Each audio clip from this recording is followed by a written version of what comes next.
Did you know that the Bible is full of interesting stories? One of the most popular stories in the Bible is the story of King Solomon.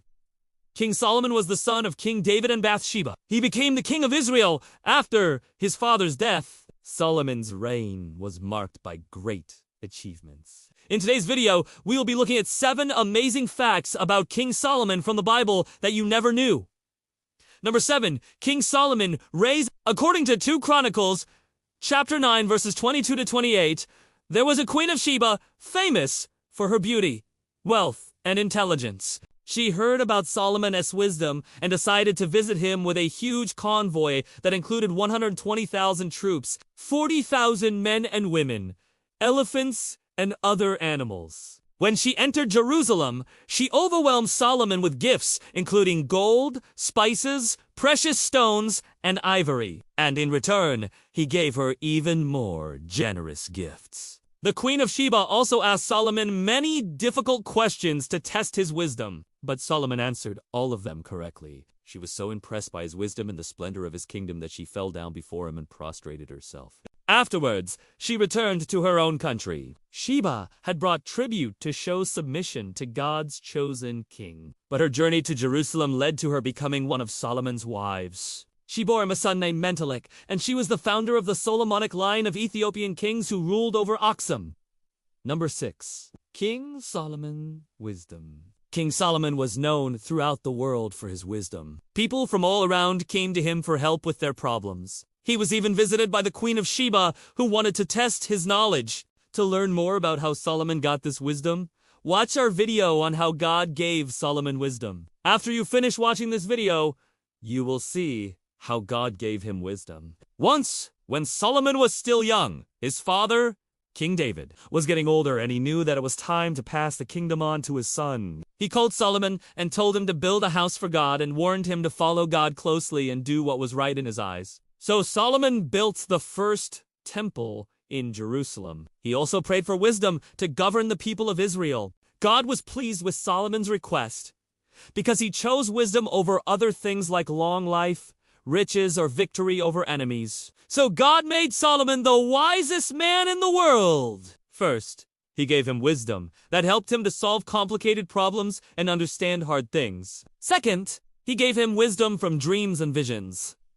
Third, he gave him wisdom through his spirit. This way, Solomon could do his work well, make good decisions, and lead Israel wisely. Fourth, he gave him wisdom through teachers and helpers. Some people might think that having a lot of wisdom means being smart and knowing a lot. But for Christians, true wisdom comes from God and helps us live good and holy lives. It's not just about being smart, but also about doing what's right and living according to God's laws. No.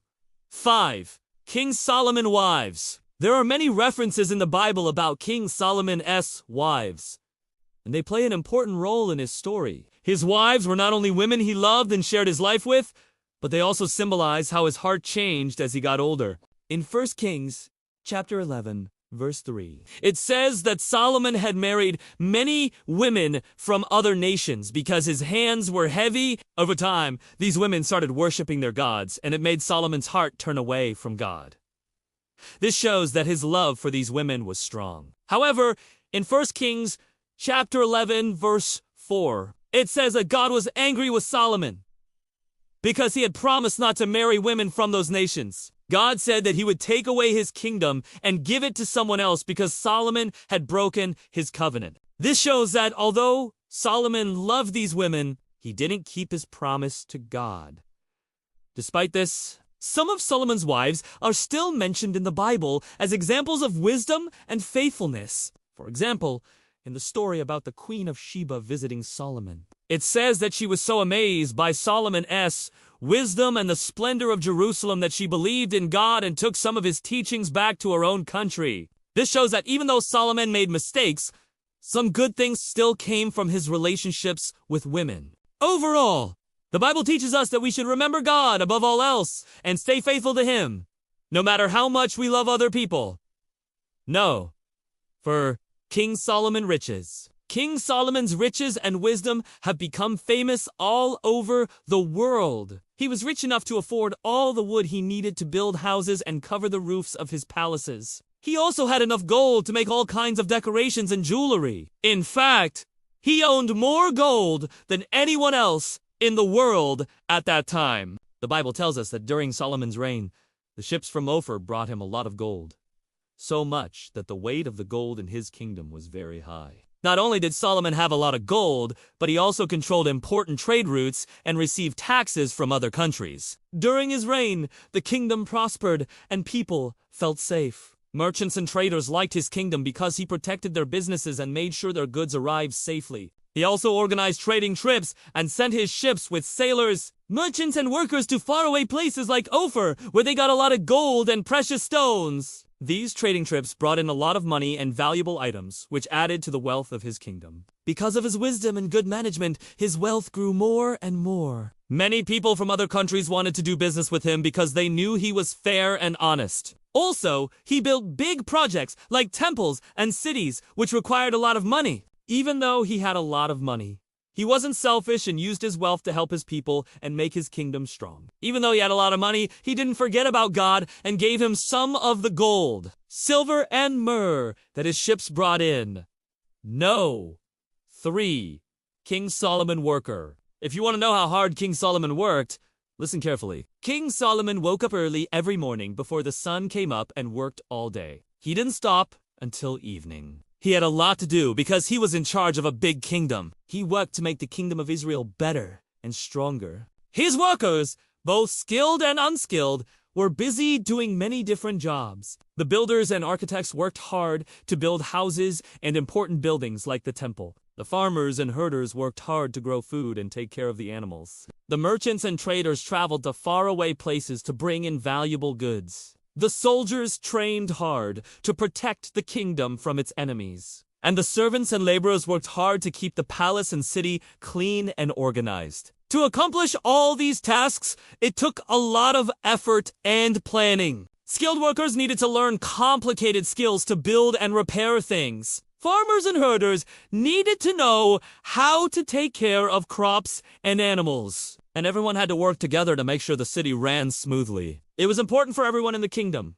from the king to the common people, to work hard and do their best to make the kingdom of Israel strong and prosperous. Number 2, King Solomon's son. Rehoboam was the son of King Solomon and his wife, Naamah the Ammonite. When Solomon was old, he decided to make Rehoboam his successor. Rehoboam was probably prepared to rule the kingdom of Israel in a responsible manner, because the Bible says that Solomon made him work hard, made him drive his team of oxen, and gave him tasks like a king. However, when Rehoboam took over as king, the people complained about the heavy taxes and hard labor that Solomon had put on them. Rehoboam listened to his friends, who told him to be even harsher to the people. This made the people unhappy, and they rebelled against him. As a result, the kingdom split into two, with Rehoboam ruling over the southern part called Judah, and another king ruling the northern part called Israel. Rehoboam continued the worship of idols that Solomon had started and did unfollow God as his father had done. This angered God, who said that Rehoboam's descendants wouldn't have the same power as David's.